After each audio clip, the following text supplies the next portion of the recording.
we started a second too early because I didn't have the coffee with me. Hello, everyone. Welcome to another Coffee with Guillem. This one will be a little bit different to the usual. By the way, this is a lovely cup from the Guggenheim Museum, and it makes sense I mention it because we'll travel to the Basque Country today. This is part of an exhibition of Hilma af Klint, and she was absolutely brilliant and well ahead of her time in many things she did, this artist. And we are talking about somebody who's also ahead of his time in a way. That's my peculiar way of introducing the show. We are going to talk about the Rise of the Villans, my new book, the one I'm working on. And I would like to explain to you the process of actually doing this. So put your questions, and if you want to know anything about how it works, writing a book, how it gets published, my conversations with people, we'll do that second. Because first, I want to go on something I published on Twitter a couple of days ago. There was this rumor that Messi could be on his way back to Barcelona. And I don't know where he started. I'm not sure why he started. But okay, it didn't make a lot of sense with what I know about how much Messi's enjoying being in Miami, his family as well, how he's surrounded by friends, as you know, and basically it seemed to me that it was not the way that his life is going. But anyway, you have to ask, and I did do, and the answer was quite simple in a way. Yes, he's finishing his contract at the end of this season, which finishes in December, if Inter Miami manages to get to the MLS Cup final. Otherwise, it'll be earlier than that. In October is the regular season. They should qualify for the playoffs, but let's see how far they can go. And then they have to start until, I think it's February when the following season starts. So there's a couple of months there where he can go and play for somebody or rest, as he did last season. And of course, as the contract finishes, he could move on anywhere else he wants. But it will not be Barcelona. Basically, his life has gone to another place. He is now focused, I think, even though he's not saying it, about the World Cup. Playing in the World Cup in the United States. I think he will be part of the Argentina national side. Nobody's saying one way or the other, but I think that's where he's heading if his body allows him to do so. So we'll see on that. But I also think he's going to renew his contract with Inter Miami. I think he's going to stay there for longer. Now everybody, both the club and himself, know what they can offer. So the conditions may be a little bit different. But in any case, it is, I think, where he's going. What I know is that he will not go to Barcelona for as long as Joan Laporta is in charge. And that tells you everything about the ending, an ending that, of course, we discussed in detail in the book, the authorized biography of Messi that was updated after he left Barcelona. And all the details are there of what he expected when he came back on holidays, the tears of leaving, the heart-breaking moment for him and his family of leaving, and he's not going back. I don't think, this is my opinion, my words, but I don't think the trust is very deep from Messi towards Joan Laporta, who, of course, had promised that, with a barbecue, it will be enough to actually keep Messi in the club, but he's not there. So that's that. I wanted to go into a little bit more detail on that on that message on X. But the main subject of today's Coffee with Guillem is to tell you about the new cover and the new name of the book. I'll tell you why. But before that, I want you to watch a reel that my team has prepared with the announcement. Asked me once, can you do anything? Can you get anything done on a cold afternoon, rainy afternoon in the Midlands in the middle of autumn? And I said, I don't know. I'll find out one day. Well, confirmation. You can get things done on a cold, rainy autumn afternoon in the Midlands, which is where I am. This is where a lot of the magic of Aston Villa happens, and I've just been having some interviews with some key members of the club and the men's first team for the book that I'm writing. I grew up in a hotbed of Albion fans. So my dad came over first. I was with the Punjabi Villans before the Chelsea game. Fantastic experience. One that's going to go into the book. This is what you see there. The encounter of people that have gone through a lot to enjoy football. And I've got one or two gifts, which I'll be wearing privately. But it was a great experience to spend time with them, to find out that for 20 years, no Punjabis were going to the games because they didn't feel safe. But that has changed, and now they are one of the engines of the club. And the name of the book, Rise of the Villans. I love it. Rise of the Villans. It's got depth in it. It's like a movie. Rise of the Villans, because you see this, it's a rise from where Villa was, and they are the villains, the disruptors. I know that it's spelled differently. It sounds the same, I think. They are villains. They are disruptors at all levels, financially, sportingly as well. They're trying to break barriers, and that's what the book is about. Rise of the Villans. That's the book that you need to get. It will be out at the end of August. Possibly finished it. I think I would have. End of August. Yes, the deadline is the 1st of June, the first week in June. And I think that's when it will be finished. I've done the first part already. And the second part should be finished, as I said, the first week in June, and then be published at the end of August. Pre-sales are going amazingly well. And Shawnee said, looking forward to that. So am I, but the pressure, the book has been sold already, and I haven't finished it. But let me tell you a little bit how this one in particular is going. As I said, the way I'm thinking at the moment, and then when the last draft comes out, it may all change a little bit. But my idea is to have this book divided in two parts. The first part, which I'll call The Lion, is a biography of Unai Emery to his time until he arrives to Aston Villa. The second part, The Pride. I love that, the lion and the pride. The lion being Unai, the pride being the pride of Aston Villa, from their history, from their tradition, but also the pride of shining at this point in time, and the pride being a bunch of lions as well. So I like that.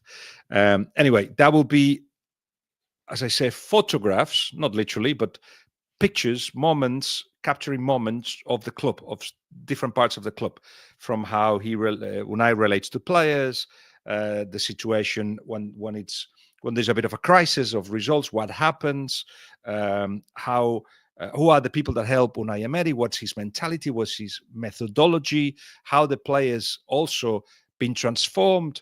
So it's not so much a story of the season, but there will be, of course, the story of the season, why John Duran left, how did the John Duran Ollie Watkins relationship work, how what they're doing to Rashford, how is Marco Asensio why has he finally come to Aston Villa after years of Unai trying to get him? Any question that you think you have, I think I'm going to answer. Because one of the things I'm doing is that I am meeting fans, and I did do at the beginning of the season basically a chat with content creators related to Aston Villa. But recently, last week, before the Chelsea game, as I said earlier, I met the Punjabi Villans. What a fantastic bunch of people. They've got such positive vibes. Have you seen the videos they do with the dancing before the games? It's just brilliant. And they are a magnet of good people. We had Irish people there, we had English people, we had local Birmingham people, others that came from all the parts of the country, like the Bedford Villans were there as well. That's the Bedford Villans, by the way. So it was a really good atmosphere. And what they do, of course, is that they meet in the Grove, in a bar, grill, and there is food out there. There's beers as well. And then I had to go because I was invited by the club to be in the chairman's suite. But I had a couple of really great hours with them. I heard their stories. As I said, for a while, it was their own families that didn't let them go to see football, but also they themselves didn't feel safe. And that meant that for 2 decades, you couldn't see people from Punjab or Indian people even. Pakistanis going to see Aston Villa now is a completely different story. You can sense it, can you, from the smiles from people and the enjoyment of our encounter. I really, really had a good time, and that's going into the book. The same way as I said, the introduction will be that conversation I had with the content creators, because they gave me a picture of the club right now, but also where they're coming from, the difficulties, the dark times, if you like, going down to the championship. That will be the introduction, and then I'll start telling the moment in which Unai Emery signs for Villa, what happened there, and then I'll go to his background, a profile that is sociological and psychological as well, that explains a lot of who Unai is. Then I go into every team he was in, first as a player, then as a manager, what he learned along the way, the obstacles, the difficulties, because he wasn't a straight line for Unai Emery. What he learned of the good times and the bad times, and that's the part that is practically written. It's being edited now, and then, as I said, there'll be a lot of questions being answered in the second part. So that's what the book is about. That's what I plan to explain. To me, Aston Villa, as I said, they are villains. They are disruptors. They are. It's a club that wants to break the mold, wants to break into the top six, to make a top seven, and to do that, of course, they need to continue having success, and they are having. Even though, just a little stop there, I am listening to podcasts about Aston Villa, and I'm getting an impression which I didn't know. And people say, "Yeah, that's Birmingham people." I don't know if it's true, but guys, men and women, kids, and all the people that are listening right now, Aston Villa are in a good place. Things are going well, and people would say, "I can hear you. You're saying no, no. We lost against Wolves. We lost against Crystal Palace. We only got 2 points against Ipswich Town." Yes, it's very difficult to be in the Champions League and in the FA Cup and compete well all the time. And I think that what we've seen here, it's an Aston Villa that perhaps has got a limit in how far they can go. That happens with all the teams, but that limit is quite high. The standards are high still. The demands are high. Unai Emery is trying to find stability at the team, and that is not easy. And it's a fascinating process, which I will describe in the book. And to find that stability, you require a certain profile of players that, after a knockdown, after a mistake, after conceding another goal in the first shot from the rivals, they put the head up and then go again. And to get to that profile of players, you either pay a lot of money. This is the players that you get at Barcelona, Bayern Munich, Real Madrid, or you develop them. And that's what's happening at Aston Villa. And it's, the balance is not always right. The players are, as I said, learning to play 3 games a week with the same intensity. It's not happening yet. But remember what happened to Newcastle when they went to the Champions League. They struggled. They were knocked out of the Champions League. They were knocked out of the Cups. In the league, they were mid-table. Look at Aston Villa now. They're not that far from the top 5, which is the target, really. They are in the FA Cup. They are in the Champions League. It's a good season. But I think, on one hand, the fans now are used to perhaps better from last season. And it's hard to accept that, there are other teams that are fighting for the same target, 6 or 7 teams fighting for the same target, not 1 or 2.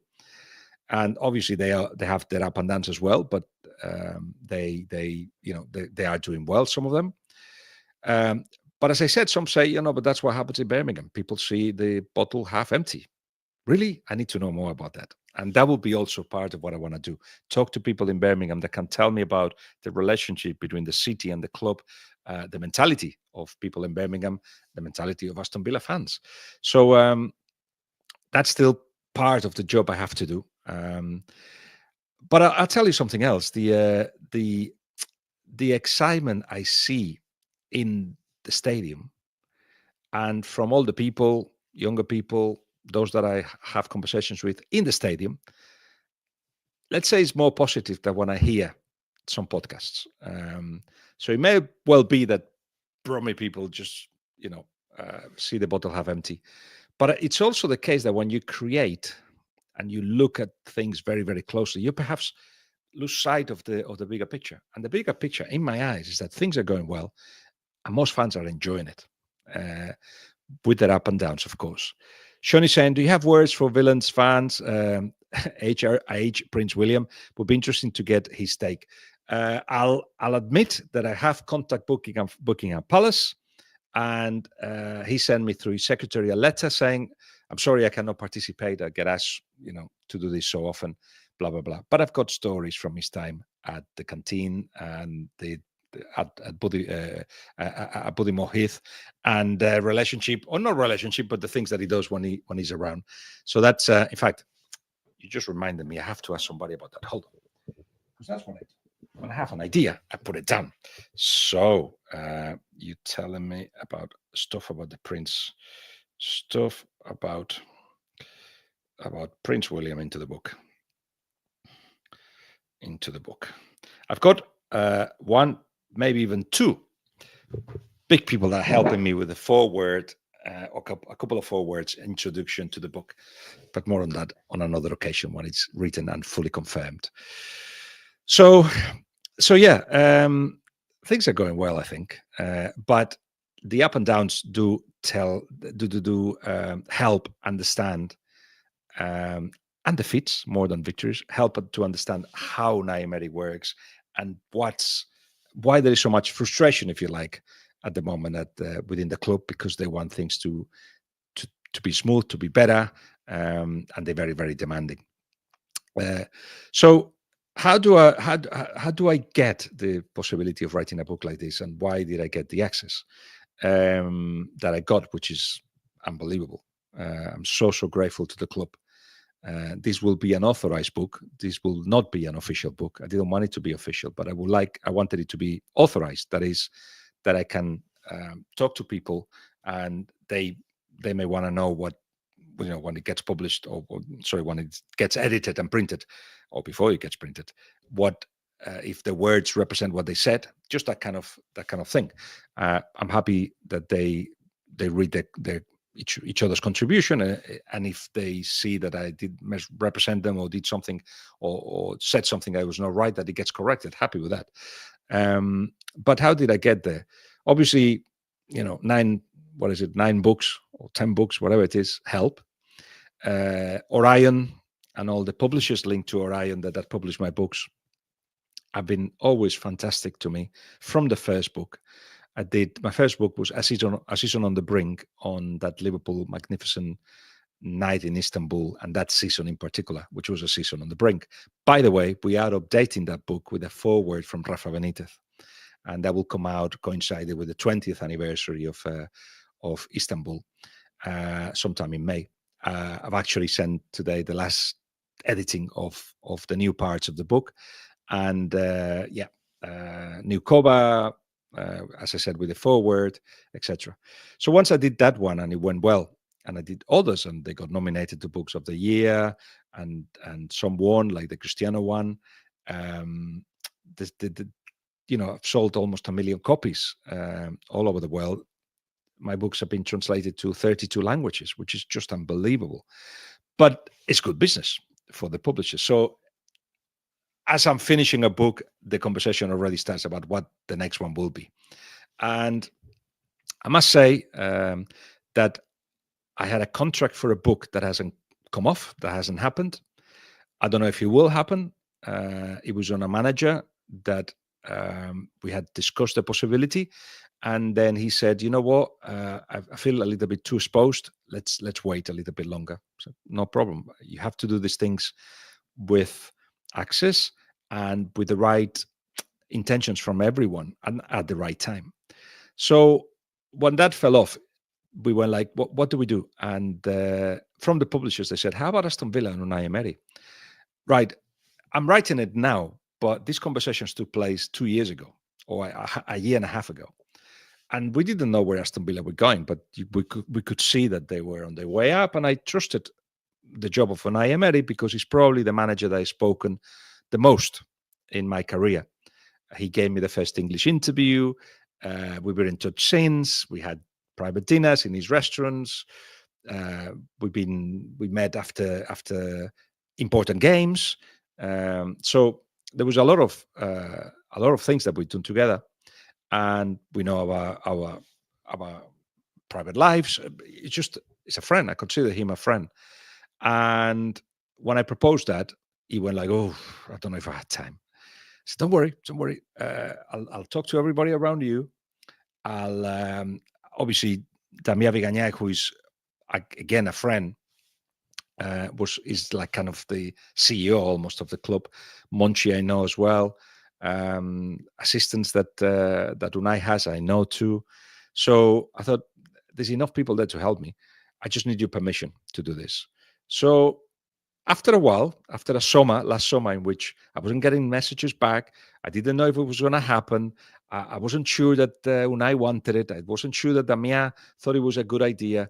And I struggled a bit because I thought, nobody's telling me anything. I don't know if I'm going to do this or not. I had already planned this year, around the book. But then I got the green light. And once I got the green light, everybody's been magnificent at the club. Tommy Jordan, the head of communications, Tom as well, who works with him, Sharon at the club. I mean, Phil Roscoe, who is like a player liaison. Everybody's been absolutely fantastic to me. Chris Heck as well, who's got a story to tell and will be told. There's been a great access, but almost, how can I put it? They've been so generous with the time that I just hope that I can do justice to the kind of information I've got and the people that I got that you've got at Aston Villa involved. So very much a work in process. I've got an idea of how I want to do the second part, but I wanted to focus on the first part. So what I did was travel to Unai's world, to Hondarribia and to Irún. So let me show you a little video.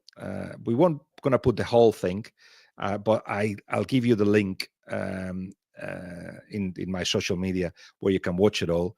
But it's a video that I did. It's 9 minutes long. That's why I want to use it all. But I'll put a couple of minutes for you to see the kind of work that I've been doing and who I've been talking to, and the kind of questions that I've been putting myself to be able to answer them. This is the video. It's not Llandudno in Wales. It's San Sebastián, Donostia.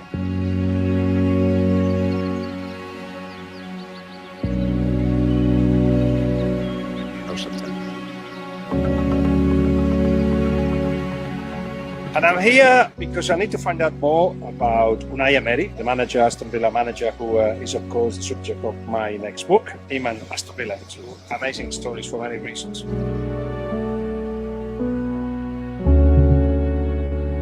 He's from here, and I want to talk to some of the people that have influenced his life, from agent, coaches, people that are involved in the club that he owns, Real Unión of Irún, where his grandfather played. Unai's grandfather was the goalkeeper of Real Unión, and he was the man to concede the first goal in La Liga. It was against Espanyol, a penalty. Football was always part of his life. But I also want to find out why there's so many good, excellent managers that come from this part of the world, from Mikel Arteta to Xabi Alonso to Jurgen Lopetegui, Imanol Alguacil, Unai Emery, Paco Ayestarán, so many from this small part of the world. I think I've got 1 or 2 clues, but I'm going to try to find out some more and share it with you. Tú me dices, ¿eh? Como si no estuviera. Sí.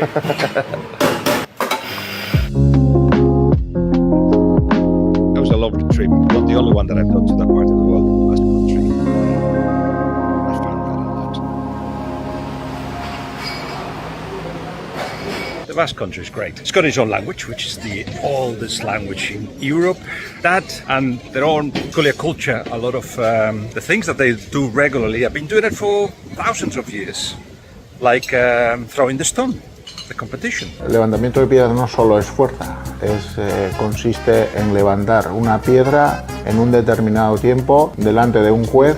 Hay que levantarlo hasta el hombro, bien claro, si no te da nulo el juez, y el que más veces levanta es el ganador, entonces no es fuerza. Bueno, nosotros aquí, este deporte que hacemos lo cogen entre deporte y entre cultura. All that gives them a sense of unity, of community. So it's easier for people to do the same kind of things and to think the same kind of way. The coaching culture in the Basque country is one of competition, is one of adaptability, and is certainly one of where everybody helps each other and pushes each other on in a nice way. That's why you get so many people that have come from the same background been so good. Also, Basques shared their land with giants. They were not enemies. They were actually friends. They were friends of the giants. And when Christianity arrived, after the Romans invaded, of course, much after, the giants left to go somewhere else.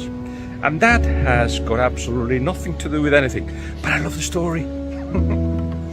This is Hondarribia. Anyway, I moved to Hondarribia. Hondarribia is where talk to people there and his family, and it's a lovely video, I must say, put together as always by Aria and Ari, and it's a good representation of the kind of work that I'm putting into the book. So we've done 26 minutes already, which means that it's time to have another coffee for me and to say goodbye to you. And remember, Coffee with Guillem will be doing it every week. The book is now called Rise of the Villans. It's out there. I'll put the link as well if anybody wants to pre-buy it. and yeah, I just hope that when it gets into your hands, you enjoy it. And we share time together talking about it. So I will do a tour of the Midlands and beyond to talk about the book. I want to do like 100, 150 people in a pub, possibly. Maybe charge some tickets, 10, 15 pounds, because the money that we raise, that will go to Bigglesware United, the club I'm the chairman of. We always need money. So that's it for now. Remember, I'm on Blue Sky, I'm on Instagram, X, YouTube, and you've got all the links that you need there for the book and for the video as well. So for now, I'll talk to you later. Hasta luego.